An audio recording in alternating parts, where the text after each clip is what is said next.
everyone, my name is Rajiv Singh and I welcome all of you in my physics classes. This session is for class 12th and we are studying chapter 3, current electricity. इस chapter में already हम कई topics पढ़ चुके हैं और कई topics पढ़ने के बाद में हमने ये समझा, ये जाना कि ये चैप्टर थोड़ा सा लेंदी है।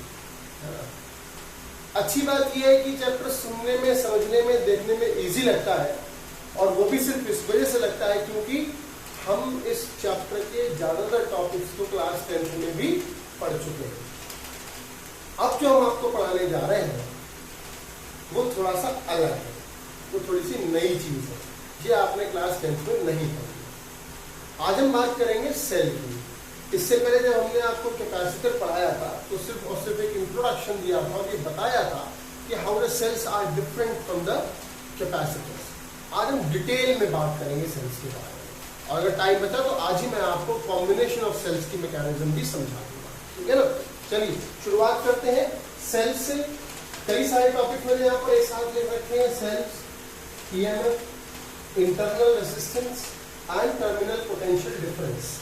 असल बात ये सारे के सारे एक ही फैमिली के फैमिली मेंबर्स हैं, इसीलिए जब हम सेल पढ़ना शुरू करेंगे तो इन सारे टॉपिक्स को समझते जाएंगे तो सेल अपने आप में कंप्लीट हो जाएगा। हेड ऑफ द फैमिली, शुरुआत करते हैं सेल से।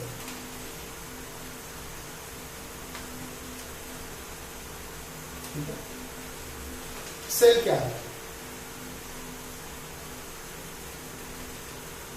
दो इलेक्ट्रोड्स होते हैं सेल में, एक नेगेटिव और एक पॉजिटिव, यही तो सिंबल होता है सेल का, ठीक। सेल होता क्या है? Cell converts chemical energy into electrical energy.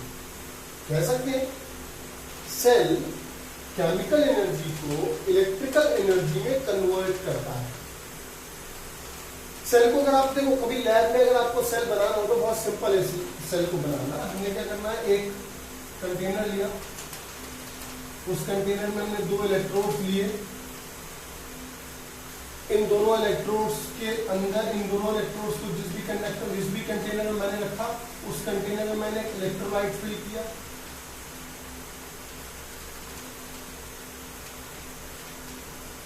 एक कंडक्टिंग लिक्विड, ठीक है ना, एक इलेक्ट्रोलाइट हमने यहां पर यूज किया और ये सारी की सारी कहानी इस इलेक्ट्रोलाइट की ही है। इस इलेक्ट्रोलाइट की मदद से ही ये दोनों के दोनों इलेक्ट्रोड्स जो हैं वो पॉजिटिवली और नेगेटिवली चार्ज हो जाते हैं। इलेक्ट्रोलाइट की मदद से होता क्या है, इलेक्ट्रोलाइट में यहां पर एक रेडॉक्स रिएक्शन होती है। केमिस्ट्री में पढ़ा ना आपने, इलेक्ट्रोकेमिस्ट्री में आप पढ़ेंगे कि सेल को बनाने के लिए हम जिन दो इलेक्ट्रोड्स का यूज करते हैं वहां पर एक एक्सोथर्मिक रिएक्शन होती है, एक्सोथर्मिक रिएक्शन होती है और उस एक्सोथर्मिक रिएक्शन में एनर्जी रिलीज होती है। उस एनर्जी रिलीज होने की वजह से जो इलेक्ट्रॉन्स होते हैं वो opposite to the electric field travel करके और इलेक्ट्रॉन्स को मूवमेंट प्रोवाइड करा देते हैं।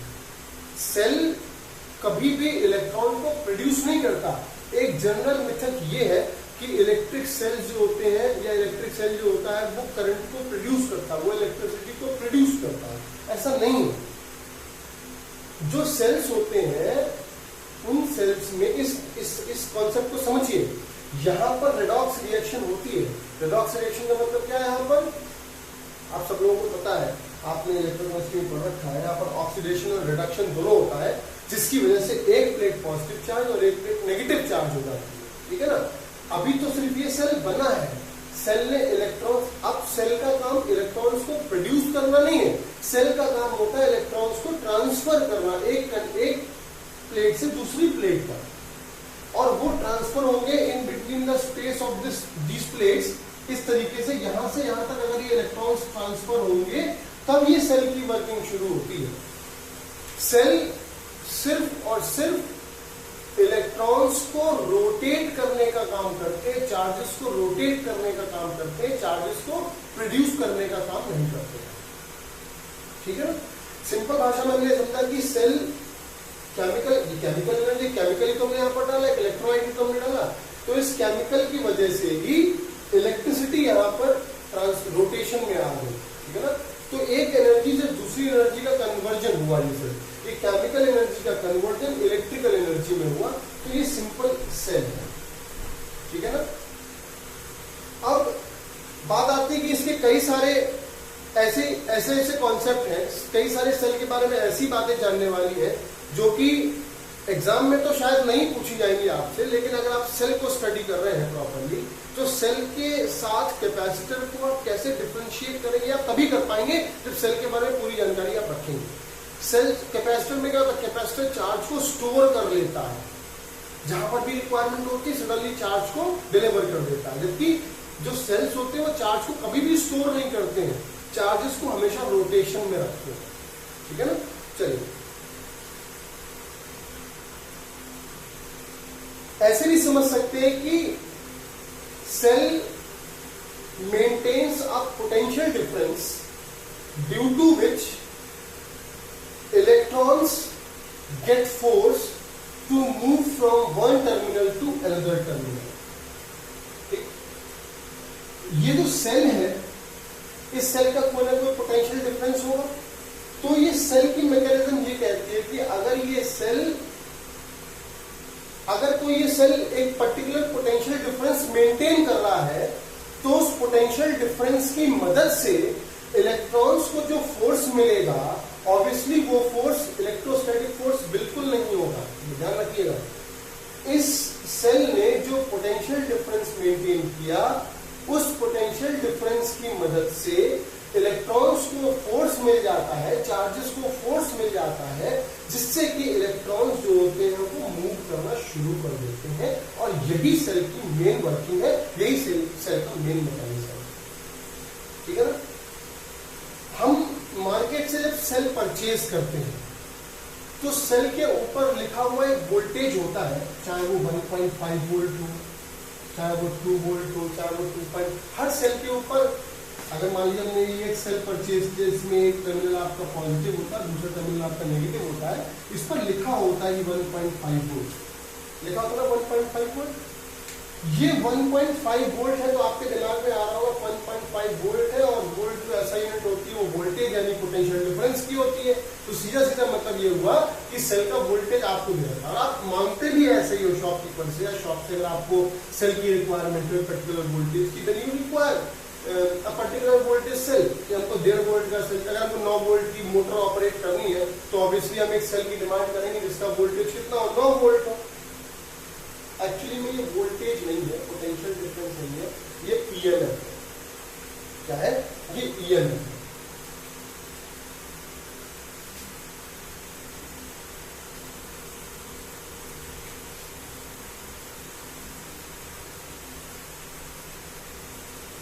इलेक्ट्रोमोटिव फोर्स,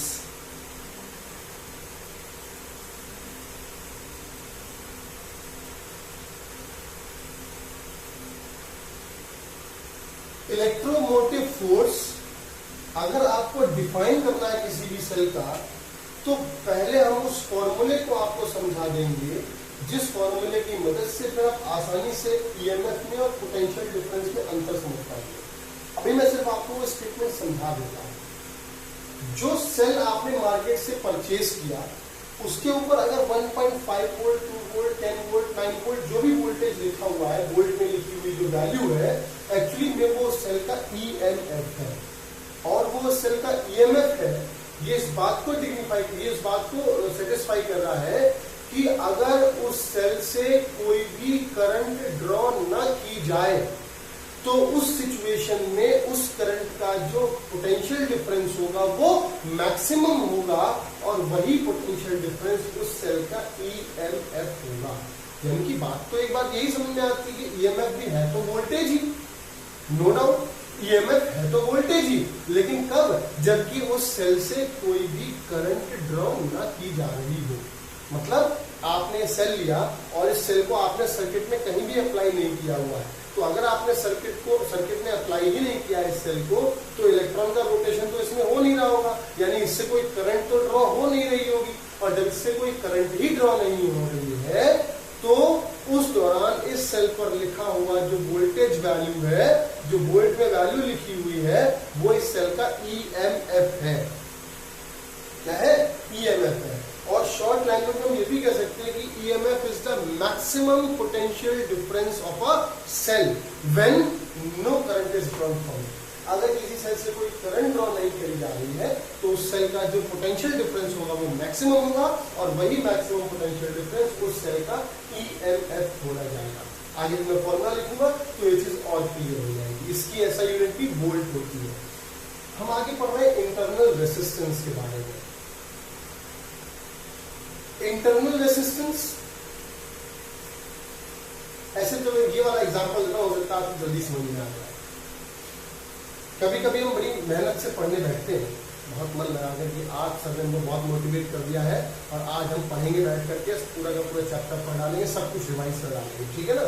आप पढ़ने बैठे बड़ी शिद्दत से, आपने आधा घंटा पौन घंटा पढ़ा, और पढ़ने के बाद में कोई दोस्त आया, चलो भाई खेलने चलते हैं, आप एकदम पूरा मन आपका डाइवर्ट हुआ, आपकी पढ़ाई डिस्टर्ब हुई, आप खेलने चल गए। ये वो एक्सटर्नल फैक्टर्स हैं जो आपकी पढ़ाई को डिस्टर्ब कर रहे हैं, जो आपको पढ़ने से रोक रहे हैं। ये एक्सटर्नल रेसिस्टेंसेस है जो हमने ओम्स लॉ में पढ़ लिया। इंटरनल रेसिस्टेंस क्या है? आपने आधा पौन घंटा पढ़ा, उसके बाद आपकी खुद की इच्छा जो थी वो धीरे धीरे कम होने लगी पढ़ने की, अब पढ़ने में मन नहीं लग रहा है, तो आपने अपने खुद की वजह से अपनी पढ़ाई को डिस्टर्ब किया, अपने आप को पढ़ने से रोका। ये हो गया आपका इंटरनल रेसिस्टेंस। अब इसको यहां समझ लो, मुझे मालूम है आपको एकदम क्लियर हो गया होगा मामला। इंटरनल रेसिस्टेंस का मतलब it is the resistance offered by the electrolyte of the cell. अरे मेरी बात समझो, आप इन सेल्स के इन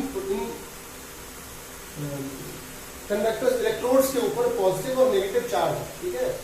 अभी तक तो ये सेल वर्किंग कर ही नहीं रहा है, ठीक। जब ये सेल वर्किंग मोड में आएगा तो इलेक्ट्रॉन्स यहां से यहां निकलेंगे और with in the electrolyte travel करेंगे। तो विद इन द इलेक्ट्रोलाइट जब ये इलेक्ट्रॉन्स ट्रेवल करेंगे, तो क्या इलेक्ट्रोलाइट का कोई ना कोई रेजिस्टेंस होगा जो इन इलेक्ट्रॉन्स को मूव करने से रोकेगा या रोकने की कोशिश करेगा, और वही तो रेजिस्टेंस है। रेजिस्टेंस का मतलब ही होता है क्या? ब्लॉक करना, रोकना।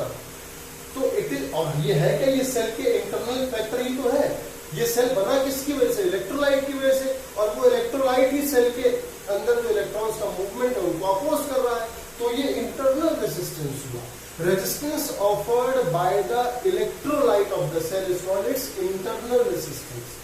ये कौन कौन से फैक्टर्स होते हैं, किन किन फैक्टर्स पर इंटरनल रेजिस्टेंस डिपेंड करता है, ये बाद में डिस्कस करेंगे, ठीक है ना। लेकिन अभी तक हमको ये पता होना चाहिए कि इंटरनल रेजिस्टेंस का मतलब क्या है? Resistance offered by the electrolyte of the cell. ये हो गया आपका इंटरनल रेजिस्टेंस। इसको छोटू आर से डिनोट करते हैं। कैपिटल आर आपका एक्सटर्नल रेजिस्टेंस होता है, स्मॉल आर से हम इसको डिनोट करते हैं। ये इंटरनल यूनिट थोड़ा वही होगी, ओम होगी, है तो ये भी वही रेजिस्टेंस ब्लॉक कर रहा है।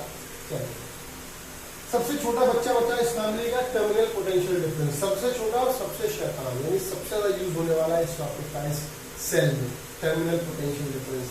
टर्मिनल से मतलब देखिए क्या होता है, ये रहा ए, ये रहा बी, और ये इंटरनल रेजिस्टेंस। जब कभी भी आप सेल को बनाएंगे तो उस सेल के साथ में ये इंटरनल रेजिस्टेंस भी ऐसे बनाया जाता है। अगर उस सेल का इंटरनल रेजिस्टेंस नेग्लिजिबल कंसीडर कर लोगे तो आपको ये बनाने की जरूरत नहीं है, लेकिन अगर क्योंकि कम होता है इसलिए इंटरनल रेजिस्टेंस इस सेल के साथ पूरा बनाया जाता है। और जिन दो टर्मिनल्स के बीच में आपने इस पूरे सेल की मैकेनिज्म ड्रॉ करके रख रखी है, इनको बोलते हैं टर्मिनल्स ऑफ द सेल, है ना। ये दो टर्मिनल्स ऑफ द सेल होंगे, terminal A and terminal B. ये इलेक्ट्रोड्स हैं। हालांकि कहने को तो हम ये भी कह सकते थे ये दो टर्मिनल्स है, अगर यहाँ पर इंटरनल रेजिस्टेंस बनाते, लेकिन इंटरनल रेजिस्टेंस यहाँ पर बनाते नहीं, यहाँ पर कहीं कहीं पर किसी किसी बुक में यहाँ पर बना हुआ है, कहीं कहीं यहाँ पर बना हुआ है। तो ये डिपेंड करता है, लेकिन आपको बनाना विद इन द सेल ही है। तो विद इन द सेल आपने जो यहाँ पर ये रेजिस्टेंस ड्रॉ कर दिया, तो ये पूरा का पूरा बन गया ये एक सेल जिसमें इंटरनल रेजिस्टेंस भी इंक्लूडेड है, और ये उसके दो टर्मिनल्स हो गए ए और बी। अब इन दोनों टर्मिनल्स के बीच का जो पोटेंशियल डिफरेंस होगा उसी को नाम दिया जाता है टर्मिनल पोटेंशियल डिफरेंस। क्या नाम दिया जाता है? Terminal potential difference. अब टर्मिनल पोटेंशियल डिफरेंस का पता कैसे लगाते हैं? अब आएगी उस फॉर्मूले की बात जिसके बारे में मैं बात कर रहा था, और उसी फॉर्मूले से आप आसानी से समझ जाएंगे कि टर्मिनल पोटेंशियल डिफरेंस और ईएमएफ में अंतर कैसे पता लगाएंगे या डिफरेंस कैसे पता लगाएंगे।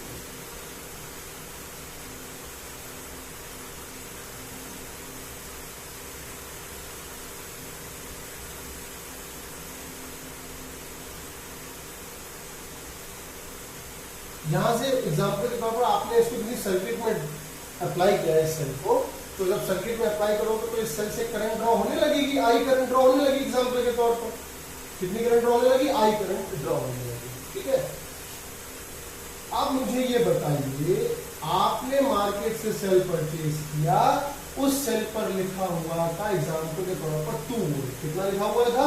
2 वोल्ट। और ये 2 वोल्ट है इस सेल का ईएमएफ। क्या है? ईएमएफ है। तो टर्मिनल पोटेंशियल डिफरेंस कितना है? अगर इस सेल से आई करंट ड्रॉ हो रही है, इस सेल का ईएमएफ है 2 वोल्ट, इसका इंटरनल रेजिस्टेंस मान लेते हैं 0.5 ओम है। कितना है? 0.5 ओम है। कितना है? 0.5 ओम है।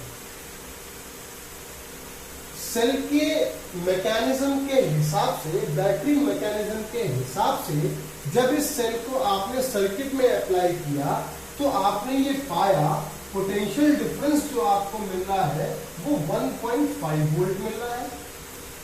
कितना मिल रहा है? ये एक एग्जांपल दे रहा हूं, है ना, ये कोई डेटा फिक्स नहीं है। अगर आप मार्केट से सेल परचेज कर रहे हो और उस पर लिखा है 2 volt, then it is in your mind that the voltage या जो पोटेंशियल डिफरेंस होगा इस सेल का वो 2 वोल्ट होगा। हमको जहां पर भी 2 वोल्ट की रिक्वायरमेंट होगी उस सेल को अप्लाई करेंगे। लेकिन एक्चुअल कंडीशन क्या कहती है? जब हमने यहाँ पर एक वोल्टमीटर तो वो डिवाइस होती है जिससे पता लगाते हैं कि वोल्टेज कितना है, टर्मिनल पोटेंशियल डिफरेंस कितना है। हमने जैसे ही वोल्टमीटर लगाया इस सेल के अक्रॉस में, हमको इस वोल्टमीटर ने रीडिंग दी 1.5 वोल्ट। मार्केट से हम सेल परचेज करके लाए थे 2 वोल्ट का, तो ये 0.5 वोल्ट कहां पर जा रहा है? ये 0.5 वोल्ट का जो वोल्टेज ड्रॉप हो रहा है, इस 0.5 वोल्ट को थोड़ी देर के लिए भूल जाइए। ये जो 0.5 वोल्ट का जो ड्रॉप हो रहा है वो हो रहा है इसके अक्रॉस।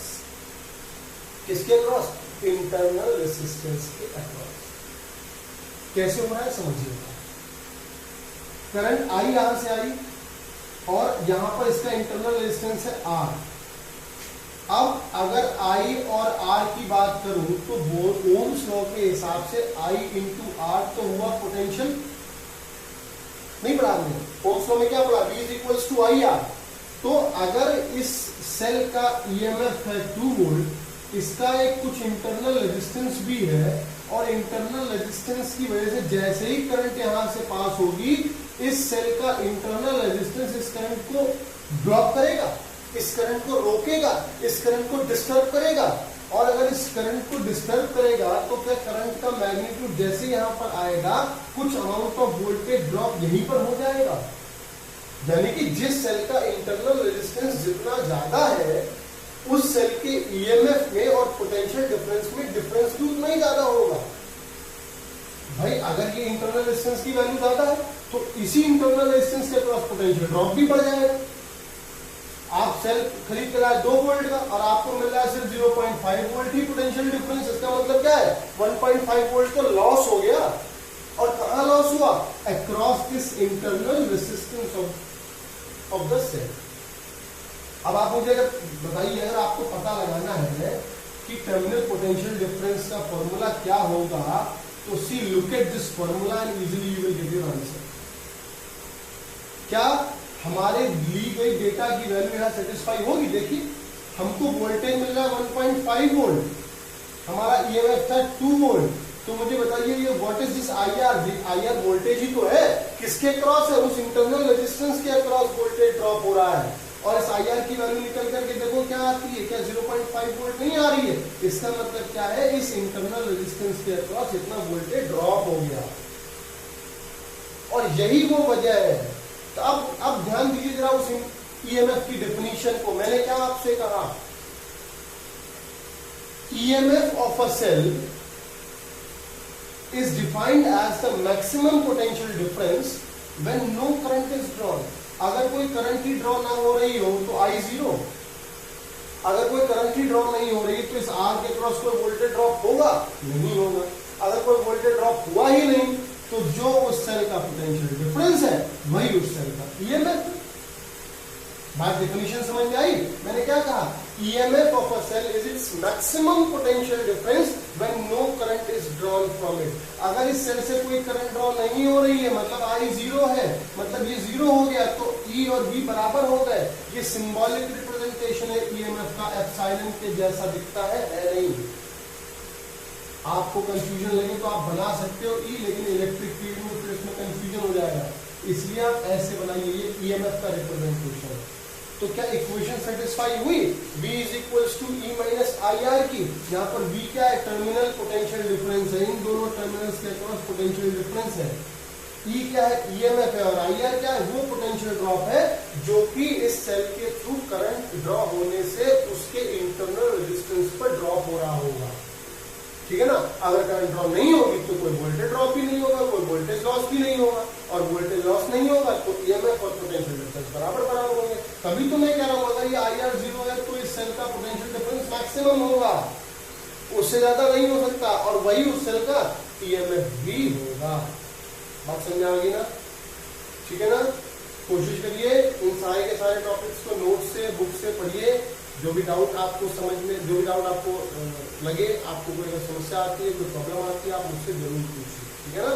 तो इन टॉपिक्स को मैंने आज सेल के बारे में थोड़ा बहुत डिटेल में तो नहीं बताया, और सिर्फ ये बताने की कोशिश करिए कि सेल है क्या, सेल किस तरीके से कैपेसिटर से अलग है, सेल की मेन मैकेनिज्म क्या है, कि सेल जो है कभी भी चार्ज को प्रोड्यूस नहीं करता बल्कि चार्ज को ट्रांसफर करने का काम करता है एक इलेक्ट्रोड से दूसरे electrode under the influence of an electrolyte, जो कि आपकी केमिकल एनर्जी को इलेक्ट्रिकल एनर्जी में कन्वर्ट करने का काम कर रहा है, ठीक है ना। इसके बाद में हमने फिर समझे इसके अलग अलग पार्ट्स, जो अलग अलग टॉपिक्स हम पढ़ेंगे, ईएमएफ के बारे में, टर्मिनल पोटेंशियल डिफरेंस के बारे में, इंटरनल रेजिस्टेंस के बारे में, वो पढ़ा, ठीक है ना। तो ये सेल की मैकेनिज्म हमने आपको लगभग खत्म करा दी। ये इतना आपको सेल के अंदर पढ़ना है ना, इतना सफिशिएंट है आपके लिए सेल के बारे में जानना। बाकी सेल के बारे में और अपडेट्स आप क्लास 12 की केमिस्ट्री जब पढ़ेंगे तो उसमें भी आपको बहुत कुछ सिखाया जाएगा। जब वहाँ पर आपको एंडोथर्मिक एक्सोथर्मिक रिएक्शंस पढ़ाई जाएंगी, जब आपको रिडॉक्स रिएक्शन पढ़ाई जाएंगी, ठीक है ना, तो वहाँ पर आपको इलेक्ट्रोलाइट, ये सब चीजें आप वहाँ पर पढ़ेंगे। फिजिक्स के लेवल पर जितना आपको सेल के बारे में जानना था, मैंने आपको भरपूर कोशिश करी है, जितना मैं आपको बता दूं, ठीक है ना। अब हम पढ़ेंगे कॉम्बिनेशन ऑफ सेल्स, जो कि इस चैप्टर का बहुत इंपॉर्टेंट टॉपिक है, combination of sales.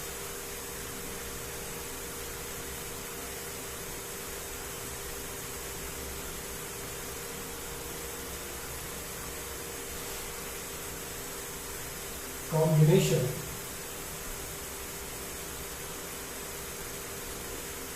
Of cells, ठीक है ना। आज बढ़ेंगे कॉम्बिनेशन ऑफ सेल्स। सोच लो इसलिए कॉम्बिनेशन पीछा नहीं छोड़ रहा है ना। कैपेसिटर में भी पढ़ लिया, रेसिस्टर में भी पढ़ लिया,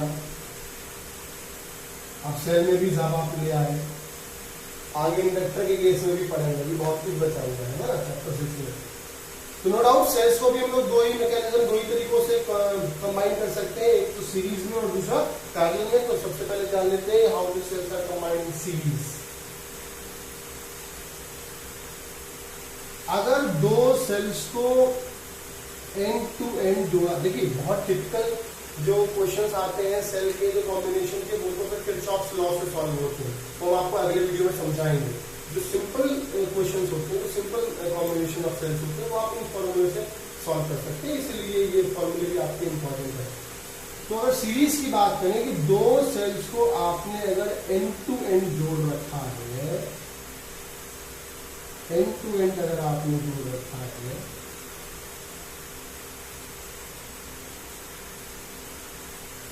ये हो गया, ये हो गया, ये सी, तीन हमने यहाँ पर दो सेल लिए, एक तो आपका ए बी और एक बी सी, और दोनों सेल को एंड टू एंड हमने जोड़ दिया, ये सीरीज कॉम्बिनेशन बोला जाता है। इसके अलावा सीरीज कॉम्बिनेशन को आप ऐसे भी बना सकते हैं,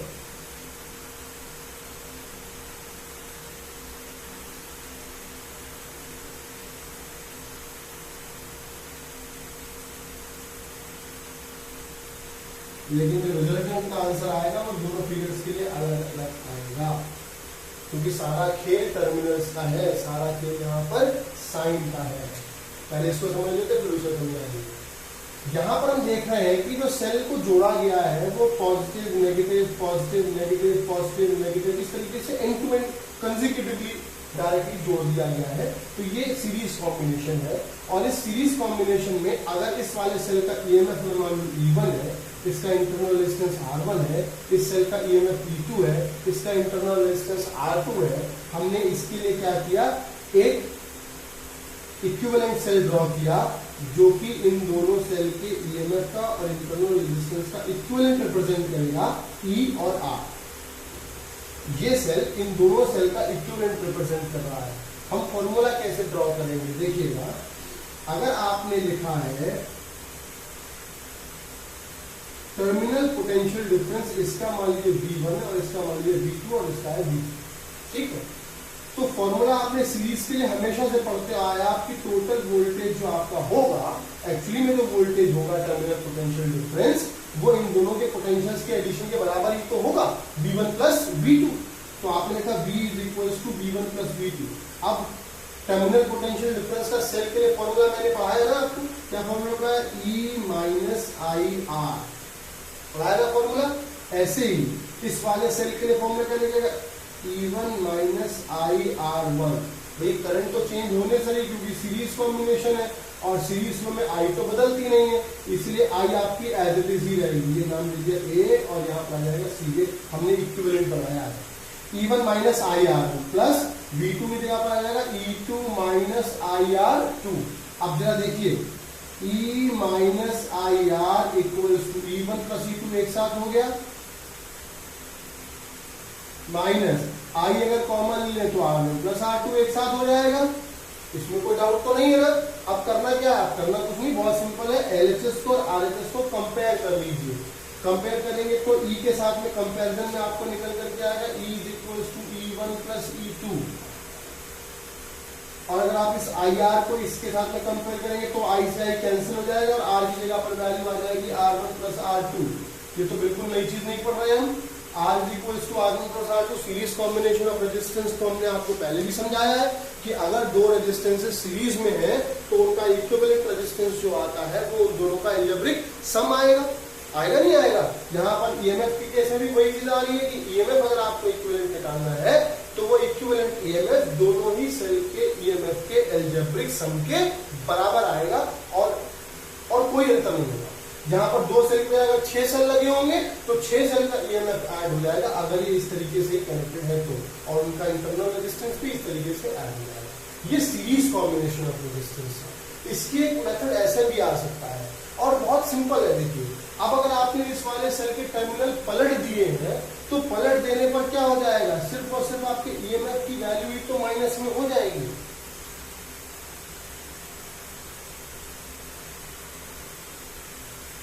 बस इतना हो, और कोई अंतर नहीं पड़ेगा, ये प्लस ही रहेगा, ठीक है ना।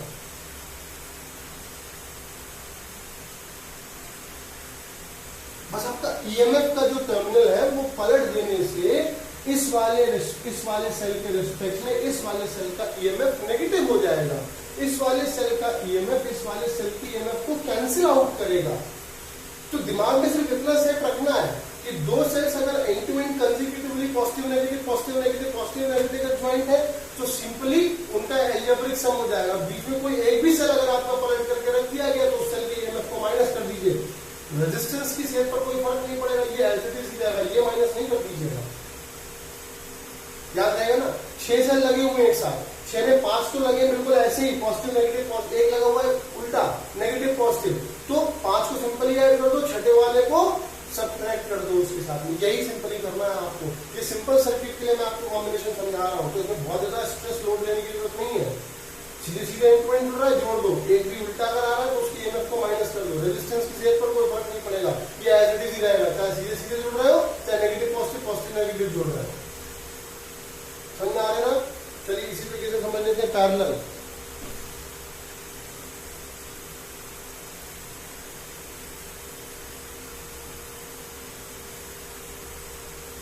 पैरेलल कॉम्बिनेशन में अगर एक साथ दो सेल को पैरेलल में जोड़ा जा रहा है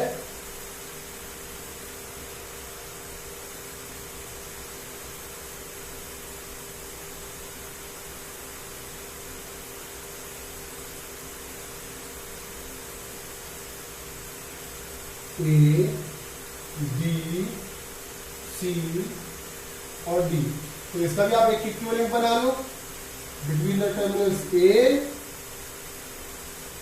and D, E R, ये हो गया E1 R1, ये हो गया आपका E2 और R2। अब देखो पैरेलल कॉम्बिनेशन क्या होगा, कैसे पैरेलल कॉम्बिनेशन में इक्विवेलेंट ईएमएफ आप कैलकुलेट करोगे, सॉल्व करोगे। अंतर क्या है, ये I1 यहां से ड्रॉ हो रही है, I2 यहां से ड्रॉ हो रही है, दोनों जुड़ करके यहां पर आ जाएंगी I, ऐसे ये I, ये I1 और ये I1। पैरेलल में तो करंट आपके अलग अलग ब्रांचेस में अलग अलग होती है ना, लेकिन वोल्टेज दोनों ही सेल के क्रॉस कैसा होता है, एक जैसा होता है। अगर इसके क्रॉस V वोल्ट है तो इसके क्रॉस भी V वोल्ट ही होगा। तो करना क्या है, आपको करना वही है कि V is equals to V1 plus V2 अगर मैं ले रहा हूं यहां पर, या इस फॉर्मूले को अभी छोड़, हमने आपको टर्मिनल पोटेंशियल डिफरेंस का फॉर्मूला पढ़ाया, V is equals to E minus I R, पढ़ाया नहीं पढ़ाया फॉर्मूला, पढ़ाया है ना। यहां से अगर मैं I की वैल्यू निकालना चाहूं तो क्या ये आएगा E minus B upon R. देखिए कैसे निकाला, घबराने वाली बात तो नहीं है ना, ट्वेल्थ में आ गए हो, बार बार ये चीज नहीं बताऊंगा, ये इधर ले जाओ, ये उधर ले जाओ, माइनस करो प्लस करो, मैंने सीधे सीधे I की वैल्यू निकाल दी यहाँ से, E माइनस बी और अपॉन आर। अब मुझे बताओ, क्या पैरेलल कॉम्बिनेशन में तो करंट की वैल्यू को ऐड करेंगे ना हम लोग, I is equals to I, series में V is equals to V1 plus V2 कर रहे थे, पैरेलल में I is equals to I1 plus I2 करेंगे। I की जगह पर कुछ नहीं, एज इट इज लिखा है, ले लीजिए। I1 की जगह पर करिए क्या, E1 माइनस, इस वाले सेल की बात कर रहा हूं मैं, तो E1 माइनस B वही रहेगा, बदलेगा नहीं, इसका internal resistance R1 plus I2 की जगह पर E2 माइनस का V और अपॉन का R2। ध्यान रखिएगा, I इक्वल्स टू, अब क्या कर सकते हैं, क्या ऐसे लिख सकते हैं इसको, E1 R1 upon V upon R1 plus का E2 अपॉन R2 माइनस का V अपॉन R2। इसमें कोई दिक्कत तो नहीं, डिनोमिनेटर्स को हमने सेपरेट कर दिया है, ठीक है ना। फिर देखिए क्या करा गया है, I इज इक्वल्स टू, इनको और इनको एक साथ लिख दीजिए, तो क्या हो जाएगा, E1 upon R1 plus E2 upon R2 को एक साथ लिखा, और यहां से V और माइनस कॉमन ले लिया, तो अंदर बचेगा 1 upon R1 plus 1 upon R2, बचेगा ना। आ जाइए अगला, वो मत जाना बीच में कहीं, ठीक है ना, लगातार चलते रहिए। क्या एलसीएम लेंगे इसका, एलसीएम लेंगे तो क्या बन जाएगा, I is equals to E1 R2 plus E2 R1 upon R1 R2, ऐसे तो एलसीएम लेते हैं, है ना, माइनस V, ऐसे यहां भी एलसीएम ले लो, तो R1 plus R2 upon R1 R2, यही तो बनेगा ना, यही बनेगा ना। ध्यान से देख लीजिए, कोई मिस्टेक तो नहीं है इसमें।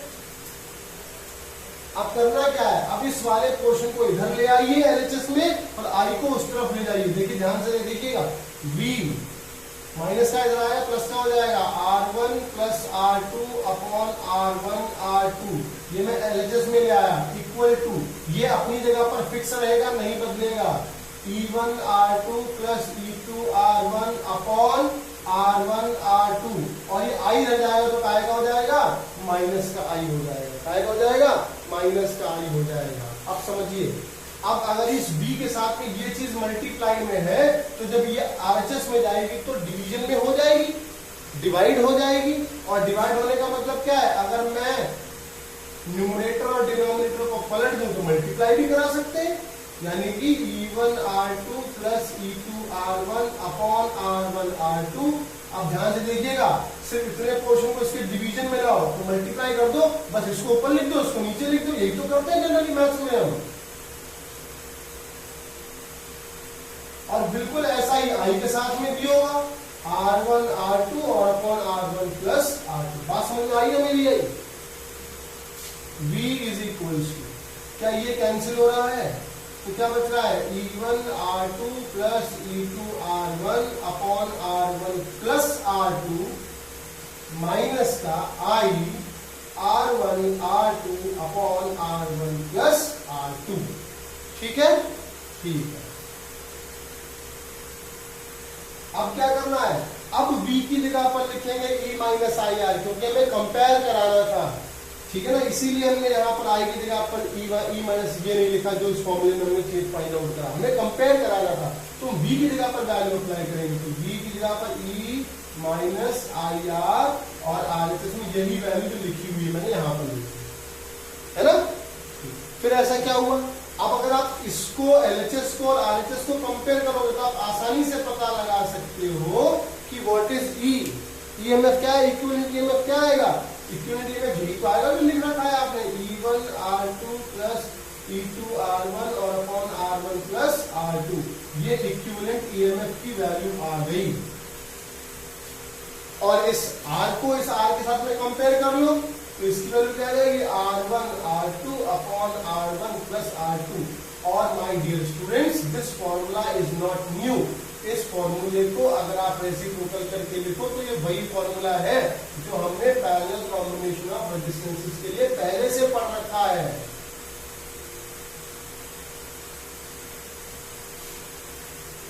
कॉन्सेप्ट एक बार जो पढ़ लो वो बदलता कभी नहीं है, कहीं पर भी अप्लाई करो। पैरेलल कॉम्बिनेशन ऑफ रेजिस्टेंस का रिलेशन वही आया जो होता है एक्चुअली में। हमने इक्विवेलेंट EMF का जगह यहाँ पर कैसे आया?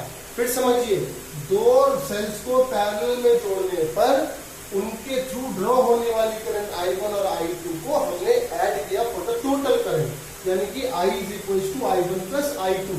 अब I की वैल्यू यानी कि करंट की वैल्यू अलग अलग सेल्स में कैसे निकालेंगे? By using this formula I is equal to E minus V upon R। तो पहले वाले सेल के लिए current E1 minus V upon R1, voltage तो बदलने से रहा क्योंकि पैरेलल कॉम्बिनेशन है। बिल्कुल इस प्लस I2 की जगह पर E2 माइनस V और अपॉन R2।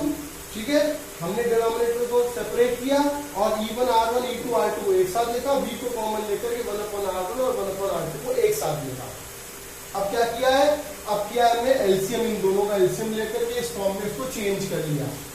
आपको इस रिलेशन को वोल्टेज की टर्म में निकालना होगा, इसीलिए इस वोल्टेज के टर्म को आप LHS में ले आए और I को RHS में आपने भेज दिया, जिसकी वजह से अब ये जो मल्टीप्लाई टर्म है आपका वोल्टेज के साथ में, ये एक बार इसके साथ डिवाइड होगा और एक बार I के साथ डिवाइड होगा। तो डिवाइड करने के बाद मैंने मल्टीप्लाई कर दिया, बस क्या किया? रेसिप्रोकल कर दिया, न्यूमरेटर और डिनोमिनेटर को हमने आपस में इंटरचेंज कर दिया। यही मैकेनिज्म है मैथ्स की। बार बार मैथ्स नहीं पढ़ाने जा रहा मैं आपको। तो R1 R2 कैंसिल हो जाएगा, ये बचेगा EMF के साथ में और यहाँ पर I के साथ में ये पोर्शन मिल रहा है। अब देखो आसान हो गया, V की जगह पर आ गया E minus I are, E minus I are. अब आसानी से आप इस LHS को और इस RHS को कंपेयर करा सकते हो और कंपेयर कराने पर EMF की ये वैल्यू आएगी और रेजिस्टेंस की ये वैल्यू आएगी। ये था पैरेलल कॉम्बिनेशन ऑफ रेजिस्टेंस। तो आज हमने सिर्फ और सिर्फ सेल के बारे में पढ़ा और सेल के कॉम्बिनेशन के बारे में पढ़ा। ठीक है ना, डिटेल में इसको पढ़िए, इसको समझिए। अगर सिंपल कॉम्बिनेशन ऑफ सेल्स अगर आते हैं तो हम इजी फॉर्मूले की मदद से उनको फाइंड आउट कर सकते हैं, न्यूमेरिकल्स में इनका यूज होता है। ठीक है ना, और कॉम्प्लेक्स सर्किट के लिए तो हम अगला टॉपिक पढ़ेंगे, कौन सा? Kirchhoff's law. उसमें हम जानेंगे कि कॉम्प्लेक्स सर्किट्स अगर कभी भी आते हैं तो उसमें हम किस तरीके से फाइंड आउट कर सकते हैं वैल्यूज को, करंट को या इक्विवेलेंट को। तो आज के लिए इतना सफिशिएंट है।